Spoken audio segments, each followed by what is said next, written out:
Hello, എല്ലാവർക്കും സുഖമല്ലേ? അടുത്ത കുക്കിംഗ് വീഡിയോ ആണേ. ഇത് കണ്ടപ്പോൾ നിങ്ങൾക്ക് മനസ്സിലായില്ലേ എന്ത് വെച്ചിട്ടാണ് ഞാൻ അടുത്ത് കുക്ക് ചെയ്യാൻ പോകുന്നത്? മഷ്റൂം വെച്ചിട്ടുള്ള ഈസി പീസി ആയിട്ടുള്ള മഷ്റൂം റൈസ് ഉണ്ടാക്കാൻ പോകണേ.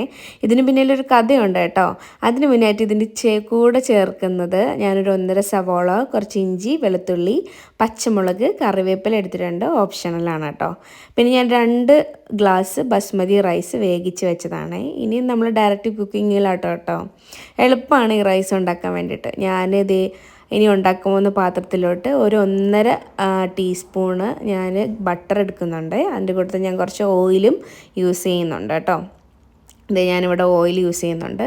ഇത് രണ്ടും നന്നായിട്ട് ചൂടായി വരുമ്പോൾ ഞാൻ അതിൻ്റെ അകത്ത് പെരിഞ്ജീരകം ഇട്ട് ഒന്ന് പൊട്ടിക്കുന്നത്. പെരിഞ്ജീരകം ഇട്ട് പൊട്ടിച്ച് കഴിഞ്ഞാൽ നമ്മൾ അരിഞ്ഞു വെച്ചിരിക്കുന്ന ഇഞ്ചി, വെളുത്തുള്ളി, പച്ചമുളക്, കറിവേപ്പില, പിന്നെ സവോള ഇതെല്ലാം ഇട്ടിട്ട് നന്നായിട്ട് വഴറ്റിയെടുക്കണം കേട്ടോ.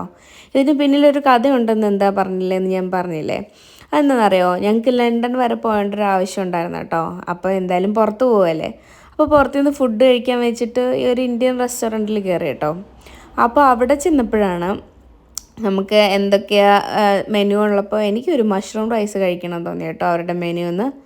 അപ്പോൾ ഞങ്ങൾ ഓർഡർ ചെയ്തു കേട്ടോ. മഷ്റൂം റൈസിനകത്ത് ആകെ എണ്ണിപ്പറക്കാൻ വേണ്ടിയിട്ട് 2-3 മഷ്റൂമും പിന്നെ കളറ് ചേർത്ത റൈസ് കേട്ടോ. എനിക്കത് ഒട്ടും ഇഷ്ടപ്പെട്ടില്ല.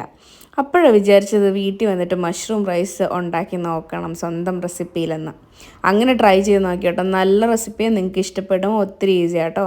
ഇത് ഞാൻ നമ്മുടെ വേവിച്ച് വെച്ചിട്ട് നമ്മുടെ വഴറ്റിയിട്ടുള്ള ഇഞ്ചി, പച്ചമുളക് അതിൻ്റെ അകത്തോട്ട് ഞാൻ കുറച്ച് മഞ്ഞൾപ്പൊടി, ഉപ്പ് ഇടുന്നുണ്ട്. അത് കഴിഞ്ഞിട്ട് മഷ്റൂം ഇട്ടിട്ട് നന്നായിട്ട് വഴറ്റിയെടുക്കുന്നുണ്ട്. അതിനുശേഷം ഞാൻ കുറച്ച് കുരുമുളക്, പിന്നെ കുറച്ച് ഗരം മസാല, പിന്നെ ആവശ്യത്തിനുള്ള ഉപ്പ് ഇത് വെച്ച് അടച്ച് വേവിക്കുന്നുണ്ട്. ഒത്തിരി അടച്ച് വേവിക്കരുത്, മഷ്റൂം പെട്ടെന്ന് വേഗം വെള്ളം ഇറങ്ങും കേട്ടോ.